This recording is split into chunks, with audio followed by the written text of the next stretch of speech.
प्रभु का धन्यवाद। प्रभु ने हमें फिर से अपने पवित्र सानिध्य में उपस्थित होने का मौका दिया, स्तुति आराधना करने का अवसर दिया, प्रभु के सम्मुख अपने धन्यवाद को प्रस्तुत करने का मौका हम फिर से पाए, सामूहिक रूप से, कलीसियाई रूप में। ये सब आशीषें हैं जो अद्भुत हैं। हमें लगती हैं हर संडे करते हैं, हर रविवार करते हैं तो सामान्य होंगी, ये सामान्य नहीं है, ये विशेष है, खास है, क्योंकि सर्वोच्च राजा के सानिध्य में कुछ भी करें वो सामान्य नहीं हो सकता, वो खास है। आइए अब हम प्रभु के वचन पर मनन करें। हम रोमियो की पत्री का अध्ययन कर रहे थे। आज उसी श्रृंखला को आगे बढ़ाते हुए एक आयत हम पढ़ेंगे और एक सामान्य रूप से वचन में से उन बातों को समझने की कोशिश करेंगे। हम पढ़ेंगे रोमियो की पत्री अध्याय नंबर 6, उसका 14वां पद। पिछले सप्ताह हमने उसके साथ समाप्त किया था। 6 का 14, रोमियो 6 का 14 इस प्रकार से लिखा है, तब तुम पर पाप पर प्रभुता न होगी, क्योंकि तुम व्यवस्था के अधीन नहीं वरन अनुग्रह के अधीन हो। फिर से मैं पढ़ता हूं, तब तुम पर पाप की प्रभुता न होगी, क्योंकि तुम व्यवस्था के अधीन नहीं वरन अनुग्रह के अधीन हो। अगर आपको स्मरण है, पिछले सप्ताह जब हमने वचन सीखा, हमने इस कथन के साथ समाप्त किया था कि ये व्यवस्था के अधीन न होने का क्या अर्थ है, अनुग्रह के अधीन होने का क्या अर्थ है। एक पंक्ति में हमने ये समझने की कोशिश की थी। आज मैं आपका ध्यान इन्हीं 2 पदों की तरफ, इन्हीं 2 शब्दों की तरफ विशेषकर लेकर आना चाहता हूं, व्यवस्था और अनुग्रह। या मुख्य रूप से मैं व्यवस्था के बारे में आज आपसे बात करना चाहता हूं। इस अध्ययन को, इस मनन को हम केवल रोमियो तक सीमित नहीं रखेंगे, पूरे वचन के अंतर्गत ये व्यवस्था क्या है, इस बात को सीखने का प्रयत्न हम करें। क्यों इस प्रकार से सीखने की हमें आवश्यकता है? आवश्यकता इसलिए है क्योंकि अगर आपने ध्यान दिया होगा, जैसे हम रोमियो की पत्री का अध्ययन कर रहे हैं, बार बार ये शब्द व्यवस्था व्यवस्था व्यवस्था हमें पढ़ने को मिलता है। बार बार, कई बार हम इस शब्द को दोहराया हुआ पाते हैं। केवल दोहराया हुआ ही नहीं पाते, हम पाते हैं कि इस प्रकार से दोहराया गया है मानो इसके इस्तेमाल में कुछ विरोधाभास है। उदाहरण के लिए 6 के 14 में हमने पढ़ा, हम व्यवस्था के अधीन नहीं हैं। पौलुस कहते हैं हम व्यवस्था के अधीन नहीं हैं। 15 में भी इसी बात को पौलुस दोहराते हैं कि हम व्यवस्था के अधीन नहीं हैं। लेकिन अगर आप अगले ही अध्याय को पढ़ेंगे, 7 का 12 पद पढ़ेंगे, वहां इसी व्यवस्था के बारे में पौलुस क्या लिखते हैं। 7 के 12 में लिखा है, इसलिए व्यवस्था पवित्र है और आज्ञा भी ठीक और अच्छी है। तो एक छोर पे पौलुस कहते हैं व्यवस्था के अधीन नहीं, दूसरे छोर पे पौलुस कहते हैं व्यवस्था पवित्र है, आज्ञा ठीक है, आज्ञा अच्छी है। तो मानो एक विरोधाभास है। अगर आज्ञा पवित्र है, व्यवस्था पवित्र है, आज्ञा अच्छी है, आज्ञा ठीक है, फिर हम आज्ञा के अधीन क्यों नहीं, व्यवस्था के अधीन क्यों नहीं? तो इस प्रकार से व्यवस्था शब्द का इस्तेमाल, कहने का तात्पर्य है, इस प्रकार से व्यवस्था शब्द का इस्तेमाल इस पत्री में या नए नियम के अन्य भागों में हुआ है मानो कुछ विरोधाभास है अर्थ में। तो आइए हम समझने का प्रयत्न करें, क्या है यह व्यवस्था, क्या है इसका अर्थ और किस प्रकार से वर्तमान मसीही जीवन में भी इस व्यवस्था का एक स्थान है। हम व्यवस्था के अधीन नहीं, हमने पढ़ा 6 के 14 में, उसका क्या अर्थ है। लेकिन हम उसके साथ साथ व्यवस्था के अंतर्गत हैं, उसका क्या अर्थ है, आइए हम सीखने की कोशिश करें। सर्वप्रथम हम सीखेंगे नए नियम में व्यवस्था से क्या है तात्पर्य। नए नियम में व्यवस्था से क्या है तात्पर्य। जब हम नए नियम के पत्रियों को पढ़ते हैं, नए नियम के लेखों को पढ़ते हैं, ये जो व्यवस्था शब्द है, इसको कम से कम 3 प्रकार से इस्तेमाल हुआ पाते हैं। पूरे नए नियम को जब हम पढ़ते हैं, ये जो व्यवस्था शब्द है उसे कम से कम 3 अर्थों में इस्तेमाल किया गया है, 3 अर्थों में। तो इन अर्थों को जानना जरूरी है, क्योंकि इन अर्थों को नहीं जानेंगे हमें लगेगा कि कहीं पौलुस व्यवस्था की बुराई कर रहे हैं, कहीं पौलुस व्यवस्था की तारीफ कर रहे हैं। हमें समझने में दिक्कत होगी।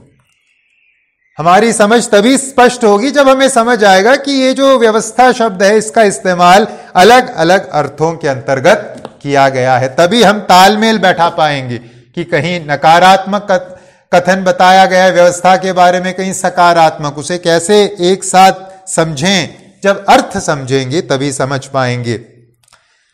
तो व्यवस्था को नए नियम में, व्यवस्था शब्द को कम से कम 3 अलग अलग अर्थों में इस्तेमाल में लाया गया है। पहला अर्थ जिसके अंतर्गत व्यवस्था शब्द का इस्तेमाल किया गया है, वो है पुराने नियम को दर्शाने के लिए। पुराने नियम को, हम जिस खंड को, बाइबल के जिस भाग को पुराने नियम के नाम से जानते हैं, उस पुराने नियम को दर्शाने के लिए नए नियम में कई जगह जिस शब्द का इस्तेमाल किया गया है वो है व्यवस्था। उसके बारे में हमने, इस प्रयोग को हमने पहले ही रोमियो की पत्री के इस अध्ययन में देख लिया है। उदाहरण के लिए रोमियो 3:19, रोमियो 3:19, वहां लिखा है, पौलुस कहते हैं, हम जानते हैं कि व्यवस्था जो कुछ कहती है उन्हीं से कहती है जो व्यवस्था के अधीन है, इसलिए कि हर एक मुंह बंद किया जाए और सारा संसार परमेश्वर के दंड के योग्य ठहरे। यहां व्यवस्था शब्द का इस्तेमाल किया गया है, लेकिन यहां व्यवस्था शब्द से पौलुस क्या दर्शा रहे हैं?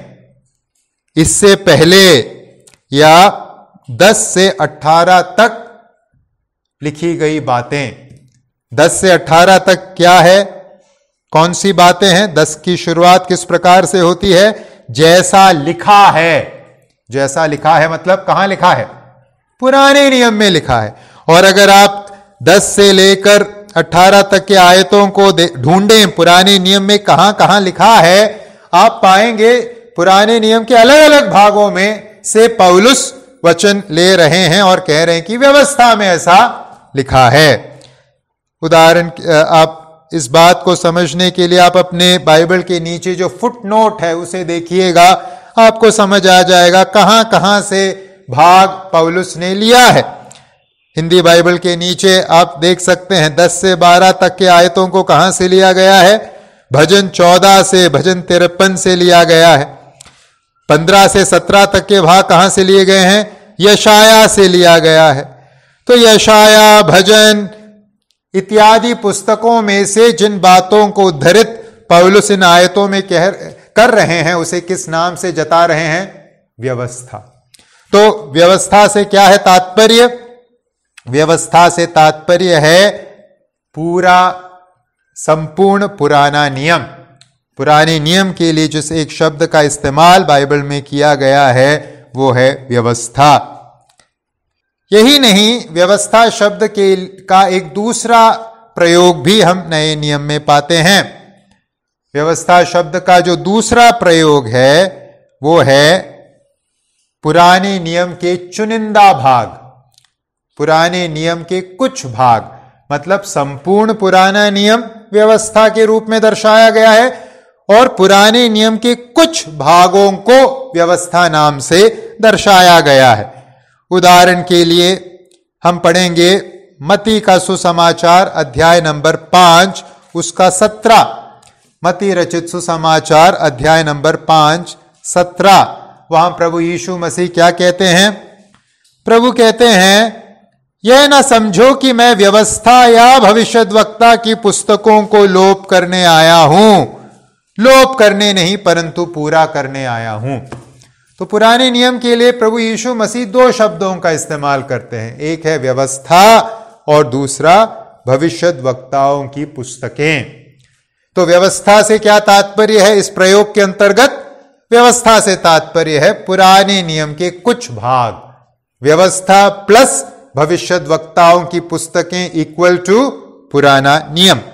तो यह है दूसरा इस्तेमाल व्यवस्था शब्द का नए नियम के अंतर्गत पुराने नियम के कुछ भाग को दर्शाने के लिए। इसी अर्थ में आगे हम देखेंगे तो हमें एक ऐसा उपयोग मिलता है जहां व्यवस्था शब्द का इस्तेमाल विशेषकर एक भाग को दर्शाने के लिए, पुराने नियम के एक भाग को दर्शाने के लिए किया गया है। और वो कौन सा भाग है? मूसा की 5 पुस्तकें। पुराने नियम के पहली 5 पुस्तकें, मूसा द्वारा लिखित 5 पुस्तकों को दर्शाने के लिए, जिसे हम टोरा नाम से भी जानते हैं, टोरा, उसके लिए व्यवस्था शब्द का इस्तेमाल नए नियम में किया गया है। हम पढ़ेंगे लूका रचित सुसमाचार 24 का 44, वहां इस प्रयोग को हम पाते हैं। मूसा की पुस्तकों को दर्शाने के लिए विशेषकर व्यवस्था शब्द का इस्तेमाल किया गया है। लूका रचित सुसमाचार 24 का 44, वहां इस प्रकार से लिखा है, फिर उसने उनसे कहा, ये मेरी वे बातें हैं जो मैंने तुम्हारे साथ रहते हुए तुमसे कही थी कि अवश्य है कि जितनी बातें मूसा की व्यवस्था और भविष्यद्वक्ताओं और भजनों की पुस्तकों में मेरे विषय में लिखी है सब पूरी हो। तो यहां व्यवस्था शब्द किसके लिए इस्तेमाल किया गया है? विशेषकर मूसा की पुस्तकों के लिए। मूसा के माध्यम से हमें मालूम है प्रभु ने क्या किया? व्यवस्था देने का काम किया। इस्राएलियों को व्यवस्था देने का काम किसके जरिए किया गया? मूसा के माध्यम से किया गया। और मूसा की पुस्तकों के लिए या पुराने नियम के पहले 5 पुस्तकों के लिए व्यवस्था शब्द का इस्तेमाल किया गया है। तो जो दूसरा अर्थ है जिसके अंतर्गत व्यवस्था शब्द का इस्तेमाल किया गया वो कौन सा है?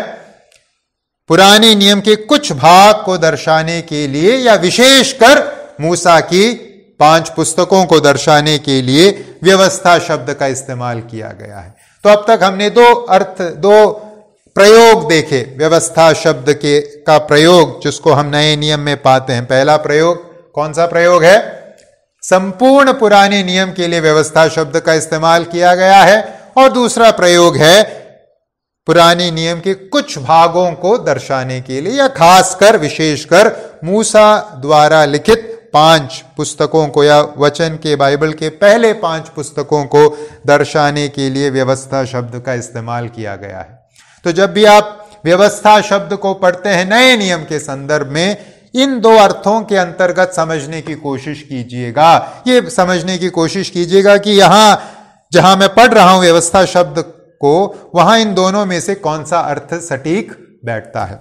लेकिन इसके साथ साथ एक तीसरा अर्थ भी है, तीसरा प्रयोग भी है व्यवस्था शब्द का नए नियम में। और वो क्या है या किस प्रकार का प्रयोग है? ये जो तीसरा प्रयोग है वो व्यवस्था शब्द का जो तीसरा प्रयोग है वो पुराने नियम के किसी भाग को दर्शाने के लिए नहीं किया गया है। फिर क्या दर्शाने के लिए किया गया है? पुराने नियम के गलत समझ को दर्शाने के लिए किया गया है। पुराने नियम के किसी भाग को दर्शाने के लिए नहीं किया गया। व्यवस्था शब्द का अर्थ पुराने नियम के एक गलत अर्थ को या गलत समझ को दर्शाने के लिए व्यवस्था शब्द का इस्तेमाल नए नियम में किया गया है। इस्राएल में कई ऐसे लोग थे जिन्होंने मूसा की व्यवस्था को तोड़ मरोड़ कर प्रस्तुत किया और परमेश्वर के साथ अपने संबंध को कर्मों के अंतर्गत, नियमों और कानूनों के अंतर्गत समेटने की कोशिश की। मतलब परमेश्वर से संबंध हम तब जोड़ पाएंगे जब किसी नियमों को, किसी कानून को, किसी परंपराओं को हम पूरा करेंगे। तो नियमों और कानूनों और परंपराओं में पुराने नियम की व्यवस्था को कुछ लोगों ने क्या कर दिया? बदलने का काम किया। परमेश्वर की व्यवस्था को, परमेश्वर के पवित्र व्यवस्था को उन्होंने नियमों और कानूनों की एक सूची में बदल दिया और ये सिखाने लगे कि आपको परमेश्वर से आशीष चाहिए, आपको परमेश्वर से अनुग्रह चाहिए, तो इन नियमों के अनुसार चलना पड़ेगा। आप आशीष कमाओगे, आप परमेश्वर से अनुग्रह कमाओगे जब आप क्या करोगे, नियमों के अनुसार चलोगे। तो इस प्रकार से परमेश्वर के आज्ञाओं को इस्राएल में या यहूदियों के अंतर्गत कुछ लोगों ने किस प्रकार से बदल दिया, तोड़ मरोड़ दिया, मानो कुछ एक जिम्मेदारी है, नौकरी दी गई है, आप इस जिम्मेदारी को निभाओगे तो आपको उद्धार एक तनख्वाह के रूप में या मजदूरी के रूप में मिलेगा। आप उद्धार कमा सकते हो कुछ कामों को करके, कुछ कामों को न करके। तो इस प्रकार से पुराने नियम में परमेश्वर की व्यवस्था को कुछ लोगों ने तोड़ कर मरोड़ कर प्रस्तुत करने का काम किया, जिसे हम कर्मवाद के नाम से भी जानते हैं। कर्मवाद मतलब कर्मों के द्वारा उद्धार प्राप्त करने की कोशिश, कर्मों के द्वारा, नियमों के, परंपराओं के पालन के द्वारा उद्धार को प्राप्त करने की कोशिश। अंग्रेजी में कहते हैं लीगलिज्म, या हिंदी में हम कहते हैं कर्मवाद। तो कर्मवाद को दर्शाने के लिए भी नए नियम में व्यवस्था शब्द का इस्तेमाल किया गया है, वो नकारात्मक रीति में इस्तेमाल किया गया है। उदाहरण के लिए रोमियो 3:20 वहां इसी अर्थ में व्यवस्था शब्द का इस्तेमाल किया गया है, कर्मवाद के अर्थ में।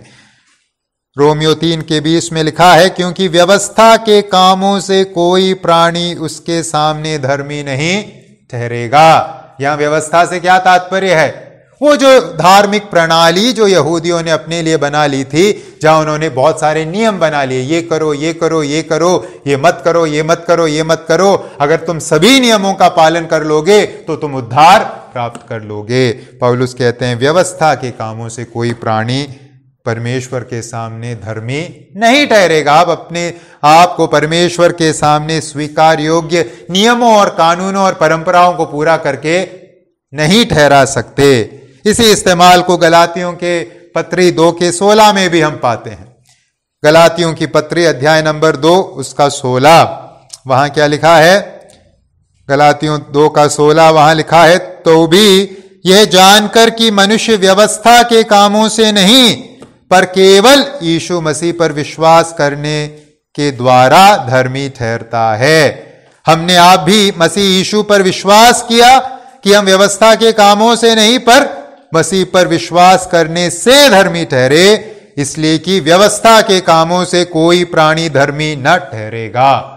कर्मवाद के द्वारा, कर्मों के द्वारा, कर्मों पर भरोसे के द्वारा कोई भी प्राणी परमेश्वर के सामने धर्मी नहीं ठहरेगा, परमेश्वर के सामने स्वीकार योग्य नहीं ठहरेगा। जैसे आज हम भजन में भाई के द्वारा सीखे सुने कि हमारे अच्छे काम कैसे थे, मैले चितड़े कपड़ों के समान थे। उसमें कोई योग्यता या कोई अच्छाई नहीं थी कि परमेश्वर हमें अपने सम्मुख स्वीकार कर ले। तो ये जो तीसरा प्रयोग है व्यवस्था शब्द का नए नियम में, वो उस कर्मवाद को या उस गलत उपदेश को या गलत धारणा को दर्शाने के लिए किया गया है कि आप कर्मों के द्वारा क्या प्राप्त कर लोगे, उद्धार प्राप्त कर लोगे। कर्मों के द्वारा परमेश्वर को प्रसादित कर लोगे, कर्मों के द्वारा आप परमेश्वर को मजबूर कर दोगे कि वो आपको क्या कर लें, स्वीकार कर लें, ग्रहण कर लें। तो भाइयों और बहनों, आइए हम इन तीन अर्थों को स्मरण रखें, क्योंकि जब भी नए नियम में व्यवस्था शब्द का इस्तेमाल किया गया है, इन तीनों अर्थों में से किसी एक के अंतर्गत हमें उसे समझने की जरूरत है। और जब हम इन तीनों अर्थों के अंतर्गत सही संदर्भ के मुताबिक सही अर्थ में व्यवस्था शब्द को समझेंगे, तो ये जो विरोधाभास कभी कभी देखने को मिलता है, एक जगह पौलुस अच्छी बातें कह रहे हैं व्यवस्था के बारे में, दूसरे जगह पौलुस उसी व्यवस्था का शब्द का इस्तेमाल करके नकारात्मक बात कर रहे हैं, ये जो देखने में विरोधाभास दिखता है उसको हम सुलझा पाएंगे। तो कौन कौन से अर्थ हैं व्यवस्था शब्द जिसके तहत व्यवस्था शब्द का इस्तेमाल नए नियम में किया गया है? तीन अर्थों को हमने देखा। पहला अर्थ है संपूर्ण पुराने नियम को दर्शाने के लिए, दूसरा अर्थ है पुराने नियम के कुछ भागों को दर्शाने के लिए या विशेषकर मूसा की 5 पुस्तकों को दर्शाने के लिए, और तीसरा अर्थ एक ऐसी प्रणाली को दर्शाने के लिए जहां यह सिखाया जाता था कि नियमों और कानूनों का पालन करके क्या मिलेगा? उद्धार मिलेगा। नियमों और कानूनों का पालन करके हम परमेश्वर के सम्मुख अपने आप को स्वीकार योग्य ठहराएंगे।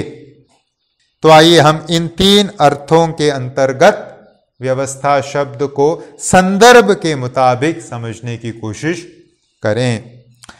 जब हम इस प्रकार से व्यवस्था शब्द को समझेंगे उसके संदर्भ के मुताबिक, हम इस गलती को नहीं करेंगे जो अक्सर मसीही जगत में हम होता हुआ पाते हैं। हमें क्या लगता है, हम में से कई लोगों को लगता है कि मूसा की व्यवस्था से क्या तात्पर्य है? हम में से कई लोगों को लगता है मूसा की व्यवस्था से तात्पर्य है नियमावली, नियमों और कानूनों को पूरा करना। यह समझ हमारे अंदर, हम में से कई लोगों के अंदर है। हमें लगता है पुराने नियम का अर्थ क्या है? पुराने नियम का अर्थ है परमेश्वर ने बहुत सारे नियमों को दे दिया, अब हर एक नियम का पालन करना पड़ेगा, और जो पालन करने में चूक जाएगा वो नष्ट हो जाएगा, जो पालन कर पाएगा वो बच जाएगा। हम में से कई लोग पुराने नियम के बारे में ऐसी समझ रखते हैं। ये गलत है। ये वो गलत प्रणाली है जिसके बारे में कुछ लोगों ने सिखाने का काम किया, जिसका खंडन नए नियम में कई भागों में पौलुस कर रहे हैं। फरीसियों की प्रणाली है ये, फरीसियों की यही समझ थी, सही है, लेकिन मूसा की व्यवस्था का इस्तेमाल ऐसा नहीं था। हम मूसा को कई बार कैसे प्रस्तुत करते हैं, मानो मूसा एक फरीसी है जिसने बहुत सारे नियमों को दे दिया और उस भार को हमारे ऊपर डाल दिया जो कोई पूरा ही नहीं कर पा रहा था, उठा के चल ही नहीं पा रहा था। नहीं, मूसा ने ऐसा काम नहीं किया। मूसा की व्यवस्था की सही समझ ऐसी नहीं है। ये फरीसी प्रणाली की समझ है कि आप नियमों का पालन करो, परमेश्वर को प्रसन्न करो और उद्धार प्राप्त करो। और यही समझ केवल फरीसियों की नहीं है, वर्तमान संसार में जो अलग अलग धार्मिक प्रणालियां हैं उसकी भी यही समझ है। आप नियमों का पालन करो और आप ईश्वर को आप प्रसादित करो और मजबूर कर दो ईश्वर को कि वो आपको क्या कर दे, धर्मी घोषित कर दें, आपको स्वीकार कर लें, आपको उद्धार दे दें। दूसरी बात जो अब हमें सीखने की जरूरत है इस संदर्भ में, हमने अब तक व्यवस्था शब्द के प्रयोग के विषय में चर्चा की। व्यवस्था शब्द का प्रयोग नए नियम में किन किन अर्थों में किया गया है। अब हमें यह समझने की जरूरत है दूसरे बिंदु के अंतर्गत कि ये जो व्यवस्था शब्द है वो अनुग्रह शब्द के विरोध में रखा गया शब्द नहीं है। कई बार हम क्या सोचते हैं, व्यवस्था शब्द के बारे में हम यह सोचते हैं जहां व्यवस्था है वहां अनुग्रह नहीं, और जहां अनुग्रह है वहां व्यवस्था नहीं। ऐसी सोच हमारे अंदर है या कई लोगों के अंदर है। यानी व्यवस्था और अनुग्रह एक साथ वास नहीं कर सकते, दोनों आपस में विरोध रखने वाली बातें हैं। इस प्रकार से कई लोग सोचते हैं। अनुग्रह का मतलब कोई व्यवस्था नहीं और व्यवस्था का मतलब कोई अनुग्रह नहीं। ये नहीं है सही धारणा, ये नहीं है सही समझ।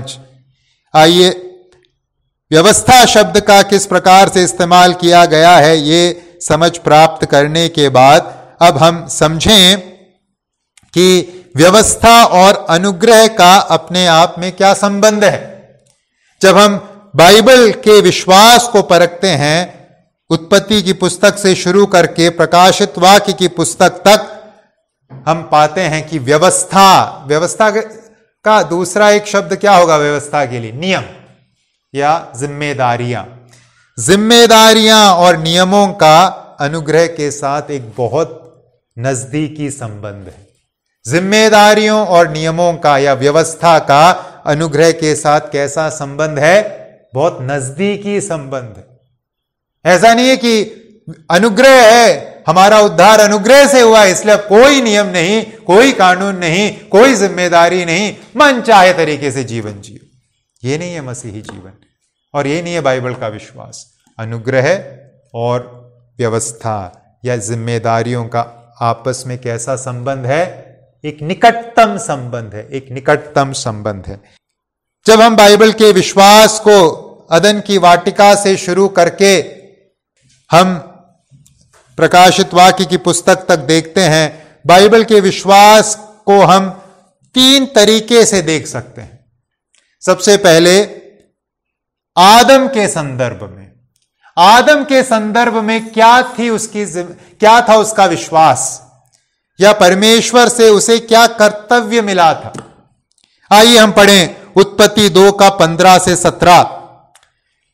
अदन की वाटिका के संदर्भ में विश्वास क्या था, या परमेश्वर के साथ आदम के संबंध की क्या थी विशेषता।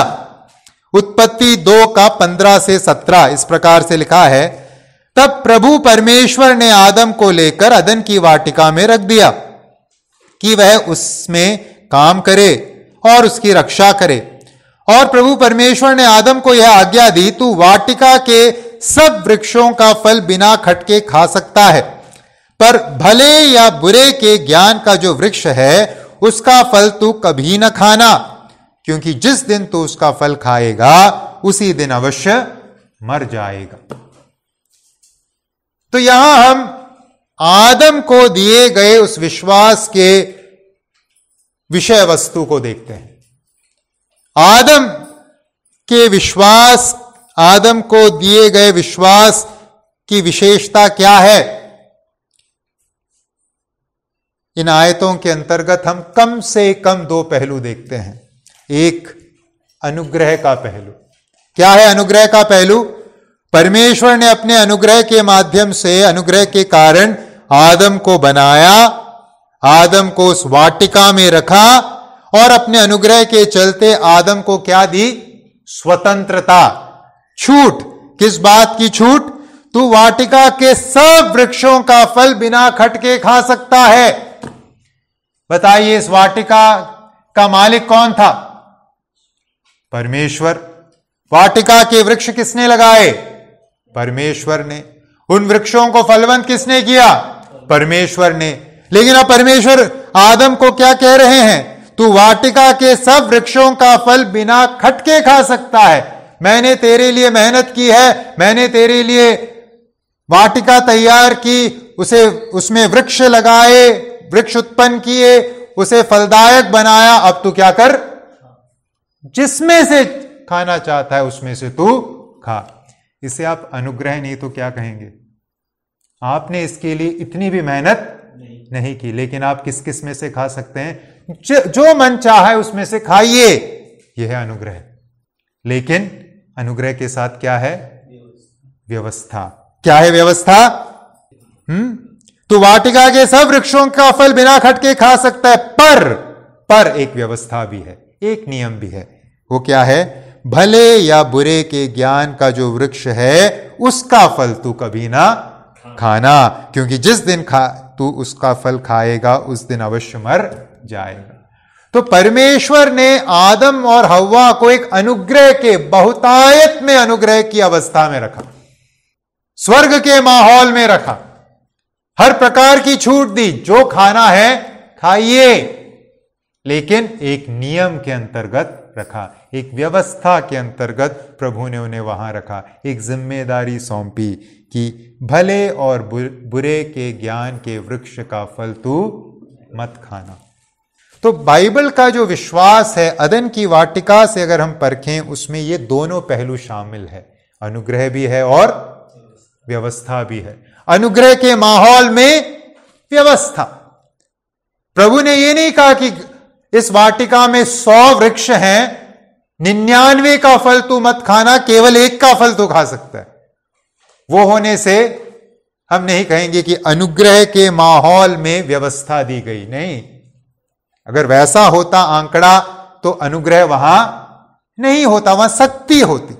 लेकिन प्रभु ने कहा यहां जितने वृक्ष हैं उसमें से किसी के में से भी तू खा सकता है, जो पसंद आए खा, सिवाय एक के। हमें नहीं मालूम उस वाटिका में कितने वृक्ष थे, लेकिन कितने होंगे?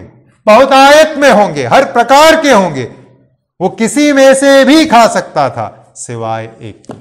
तो व्यवस्था किस वातावरण में दिया गया, नियम किस वातावरण में दिए गए? अनुग्रह के वातावरण में नियम सौंपा गया, ताकि वो नियम कभी भी एक भार के रूप में न लगे। आनंद के साथ उस नियम का पालन किया जा सके।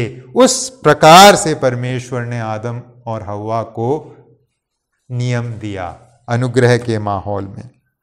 तो जहां तक अदन में मनुष्य को दिए गए विश्वास से तात्पर्य है, वहां दो पहलू हैं। वहां अनुग्रह है, बहुतायत में अनुग्रह है, और उसके साथ साथ व्यवस्था है। और एक बात स्मरण रखिएगा, ये जो अदन का माहौल है, इसकी क्या है विशेषता?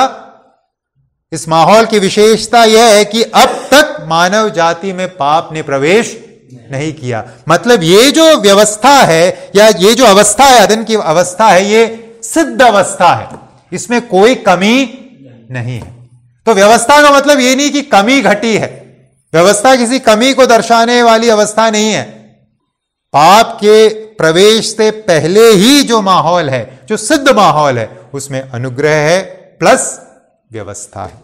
अब आगे बढ़ें, बाइबल के विश्वास के प्रगटीकरण में आगे पाप के प्रवेश के बाद एक बदलाव आता है, और हम दूसरा जो मुख्य प्रगटीकरण बाइबल के विश्वास का देखते हैं अदन के वाटिका से बाहर निकलकर, वो है इस्राएल के संदर्भ में।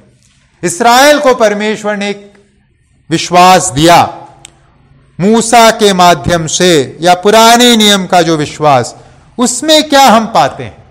क्या उसमें अनुग्रह है? क्या उसमें व्यवस्था है? अक्सर हमें लगता है पुराने नियम का जो विश्वास है, या इस्राएलियों की का जो विश्वास प्रणाली है, उसमें केवल क्या है? व्यवस्था है, उसमें अनुग्रह है ही नहीं। नियमों की एक बड़ी सूची है, उसमें व्यवस्था ही व्यवस्था है, उसमें अनुग्रह है ही नहीं। इस प्रकार से कई बार हम सोचते हैं, गलत समझ है, जैसे हमने पहले भी कहा। आइए हम पढ़ें किस प्रकार से पुराने नियम के विश्वास प्रणाली में भी व्यवस्था जो दी गई थी, वो अनुग्रह के माहौल में दी गई थी। हम पढ़ेंगे निर्गमन की पुस्तक 20 का 1 से 3। निर्गमन की पुस्तक अध्याय नंबर 20, उसका पहला 3 पद इस प्रकार से लिखा है। निर्गमन 20 का 1 से 3। तब परमेश्वर ने ये सब वचन कहे, मैं तेरा परमेश्वर प्रभु हूं, जो तुझे दासत्व के घर अर्थात मिस्र देश से निकाल लाया है। तू मुझे छोड़ दूसरों को ईश्वर करके न मानना। तू मुझे छोड़ दूसरों को ईश्वर करके न मानना। निर्गमन 20वां अध्याय वो समय का बिंदु है जब परमेश्वर ने मूसा के माध्यम से इस्राएलियों को क्या देना शुरू किया? व्यवस्था देने का काम शुरू किया। क्या है इस बिंदु की विशेषता? निर्गमन 20वें अध्याय की क्या है विशेषता? कौन है जो सीने पर्वत पर मूसा के मध्यस्थता से इस व्यवस्था को पा रहे हैं? कौन है ये लोग? इनकी क्या है विशेषता? ये छुड़ाए गए लोग हैं। कहां से छुड़ाए गए लोग हैं? दासत्व के घर मिस्र देश में बंधुआई से छुड़ाए गए लोग हैं, जो इस सीने पर्वत पर पहुंचे हैं। कैसे छुड़ाए गए ये लोग? क्या है कारण? किसने इन्हें छुड़ाने का काम किया? हमें मालूम है 10 विपत्तियों को परमेश्वर ने मिस्र के ऊपर भेजा। उन 10 विपत्तियों को मिस्रियों पर लाने के पीछे इस्राएलियों का कितना योगदान था? कितना योगदान था? उतना ही योगदान था जितना योगदान अदन की वाटिका को तैयार करने के लिए आदम का था। आदम का कितना योगदान था अदन की वाटिका को तैयार करने के लिए? 0। कितना योगदान था इस्राएलियों का इन 10 विपत्तियों को मिस्रियों पर गिराने के लिए? 0। ये काम किसका था? पूर्णतः परमेश्वर का काम था। परमेश्वर ने अपने सामर्थी हाथों के द्वारा अपने सामर्थ्य को दर्शाते हुए इन यहूदियों को, जो कम से कम 400 वर्ष बंधुआई में रह रहे थे, गुलामी की अवस्था में मिस्र के अधीन रह रहे थे, एक गई गुजरी अवस्था में रह रहे थे, तकलीफों का सामना करते हुए रह रहे थे, अपने अद्भुत अनुग्रह के चलते, अपने अद्भुत हस्तक्षेप के चलते, अनुग्रहकारी हस्तक्षेप के चलते अब क्या दे दी है? आजादी, रिहाई दे दी है। और इस रिहाई के माहौल में, बंधुआई से आजादी के माहौल में, अब परमेश्वर अपने अनुग्रह के चलते उन्हें क्या दे रहे हैं? व्यवस्था दे रहे हैं। तो व्यवस्था किस माहौल में दिया गया? एक अनुग्रह के माहौल में दिया गया, छुटकारे के माहौल में दिया गया, आजादी के माहौल में दिया गया। परमेश्वर ने यह नहीं कहा कि तुम व्यवस्था का पालन करो तब मैं तुम्हें मिस्र से आजाद करूंगा, नहीं, मैंने अब तुम्हें क्या कर दिया है? क्या हमने पढ़ा? मैं तेरा परमेश्वर प्रभु हूं जो तुझे दासत्व के घर अर्थात मिस्र से निकाल लाया है। मैंने अपने अनुग्रह से तुम लोगों को क्या कर लिया है? अब बचा लिया है। इसलिए अब तुम क्या करो? इन नियमों का, इन जिम्मेदारियों का क्या करो? पालन करो।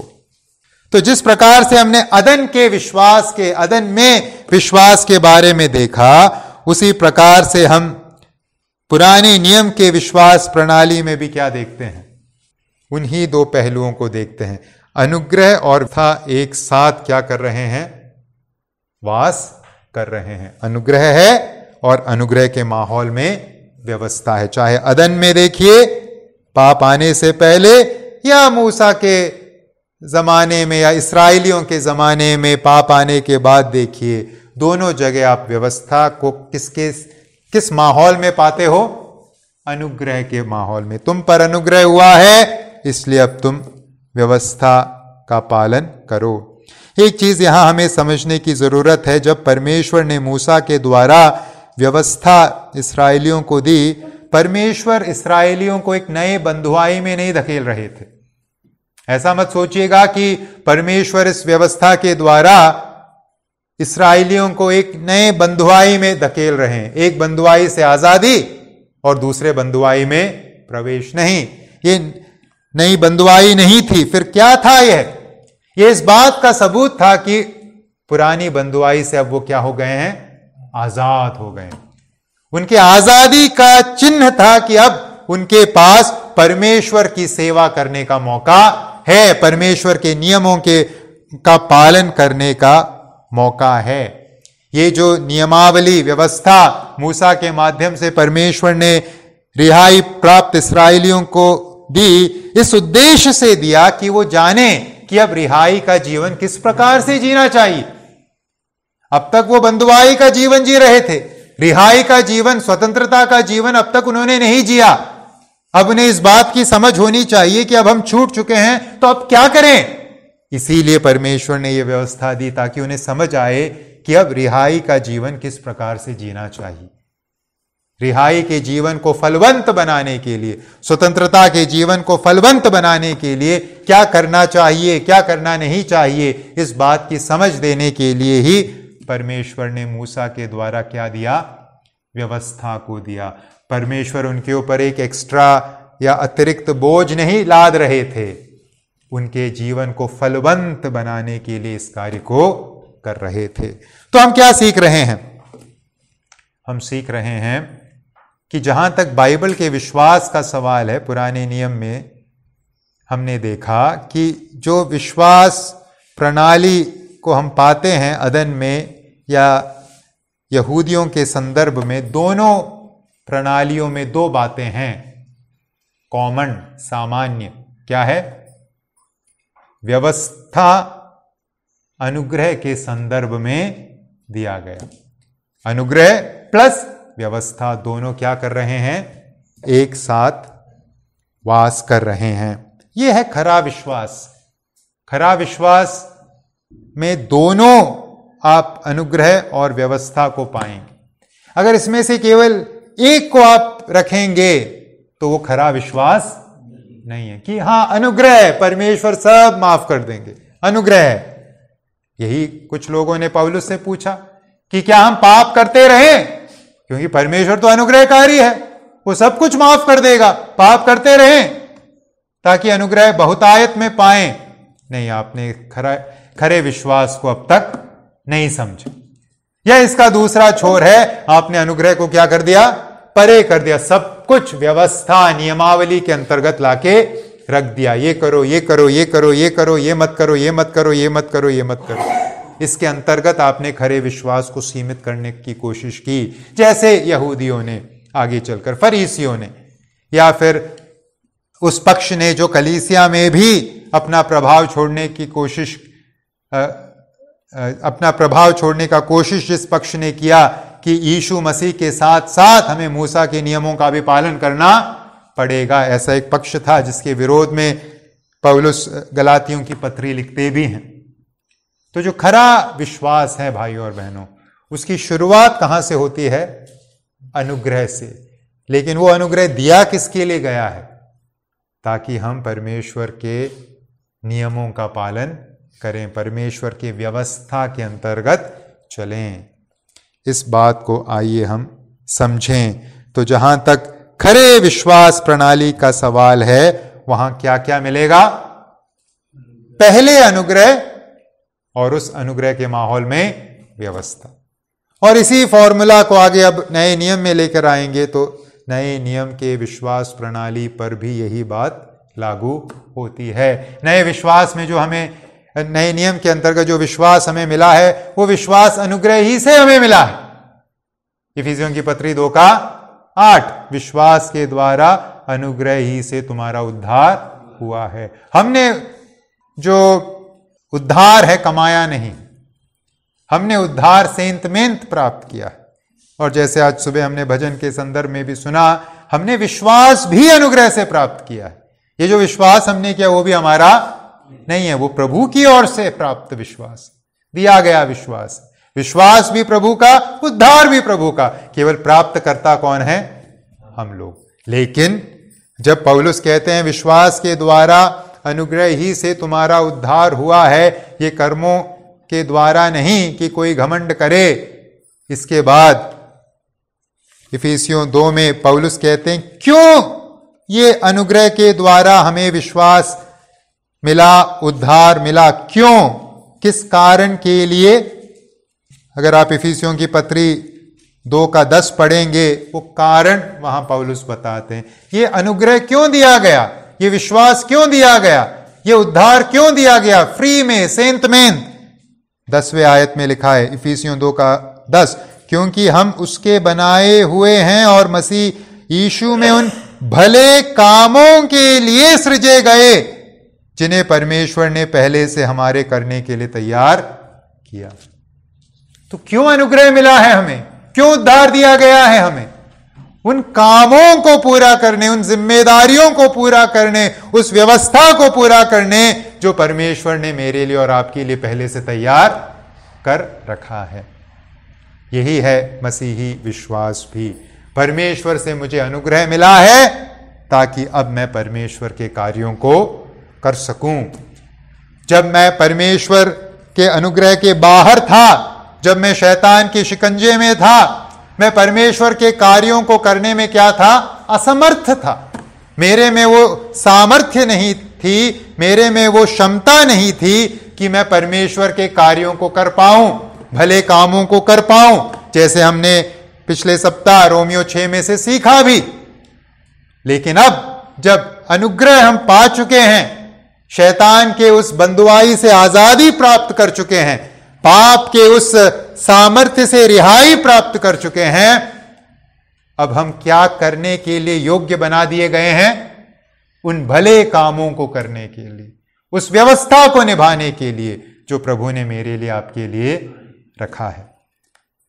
तो नए नियम का जहां तक विश्वास है, मसीही विश्वास का जहां तक सवाल है, उसमें भी क्या है? अनुग्रह और व्यवस्था।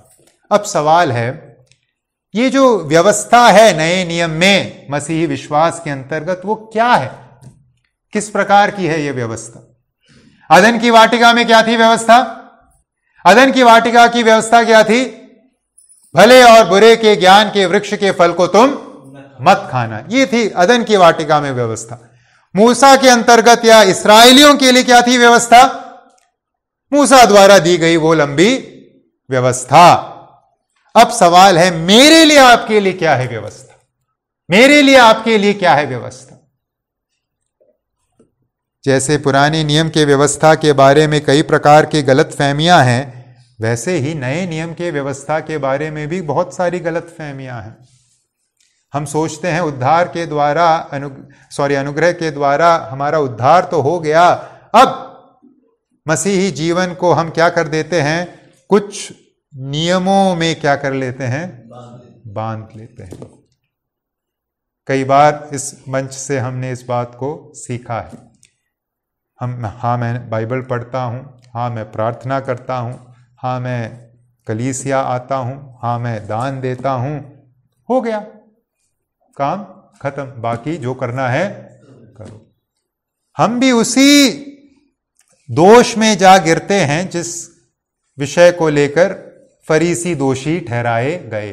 परमेश्वर के साथ संबंध को, उस अनुग्रह को उन्होंने कुछ नियमों में समेट दिया। हम भी मसीह जीवन को कुछ नियमों में समेट देते हैं और टिक लगाते जाते हैं। बाइबल पढ़ लिया, हाँ, प्रार्थना कर लिया, हाँ, कलीसिया पहुंच गए, हाँ, मैं कौन हूं, मसीही हूं, हम घोषणा कर देते हैं। हमने अपने लिए एक नई व्यवस्था तैयार कर दी, जो व्यवस्था बाइबल में नहीं। फिर सवाल है, हमारे लिए क्या है व्यवस्था? हमारे लिए क्या है?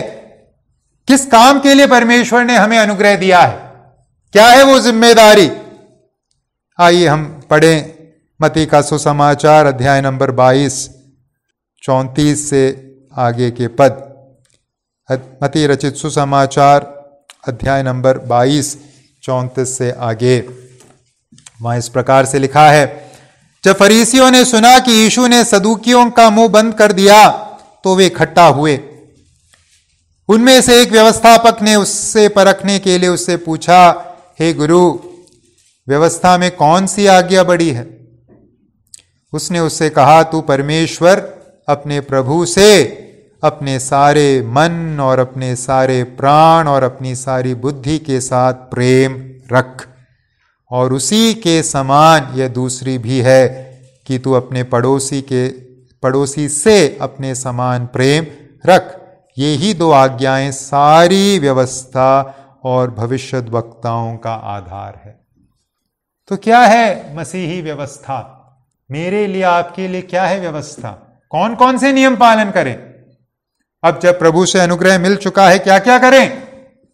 प्रभु क्या मांग रखते हैं हमारे सामने?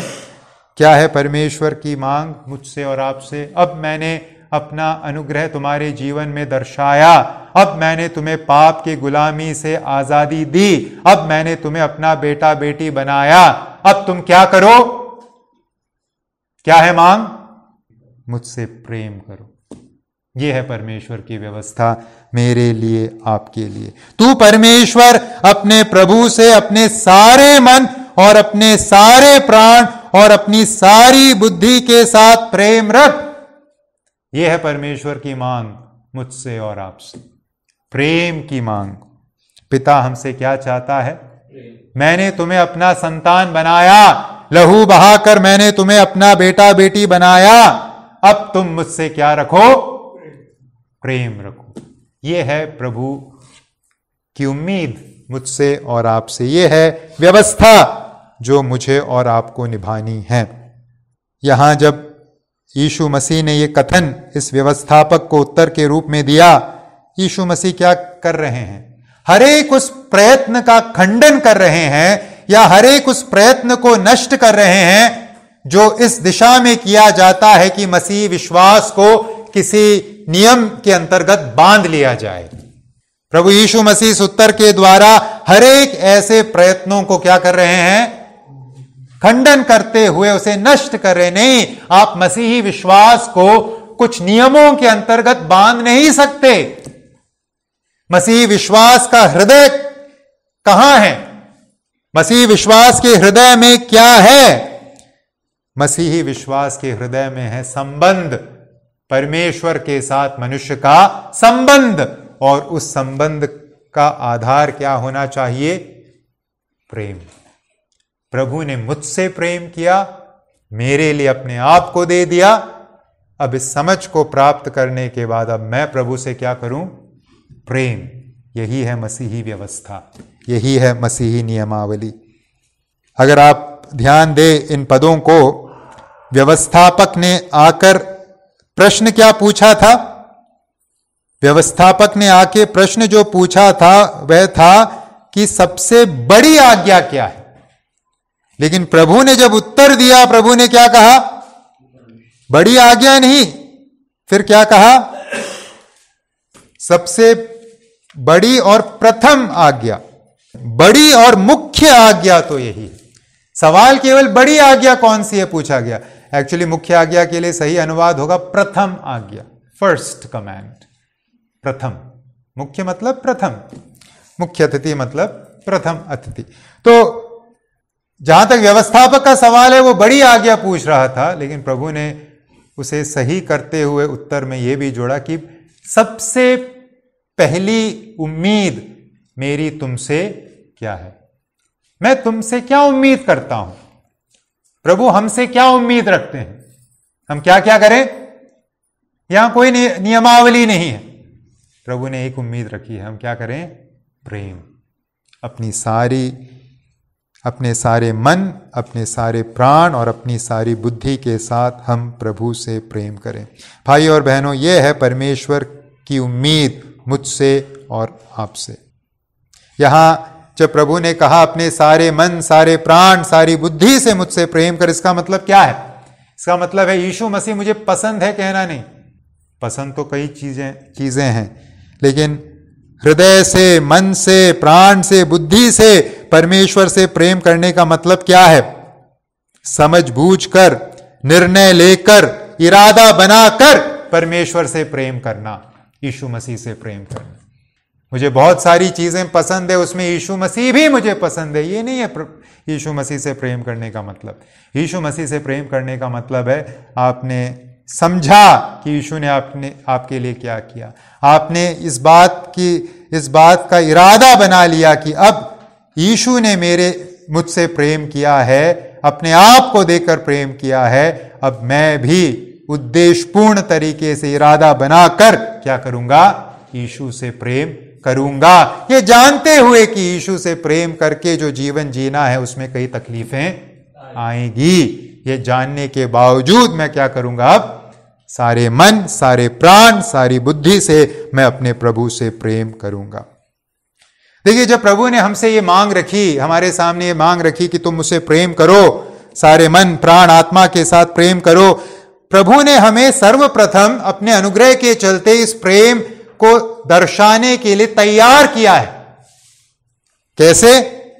रोमियो 5:5 में हमने क्या सीखा था? रोमियो की पत्री 5:5 वहां लिखा है, और आशा से लज्जा नहीं होती, क्योंकि पवित्र आत्मा जो हमें दिया गया है उसके द्वारा परमेश्वर का प्रेम हमारे मन में डाला गया। परमेश्वर का प्रेम हमारे मन में क्या कर दिया गया है? डाल दिया गया, बहुतायत में डाल दिया गया है। हमें वो क्षमता दे दी गई है कि अब हम प्रभु से क्या करें? प्रेम। यही तो अनुग्रह है।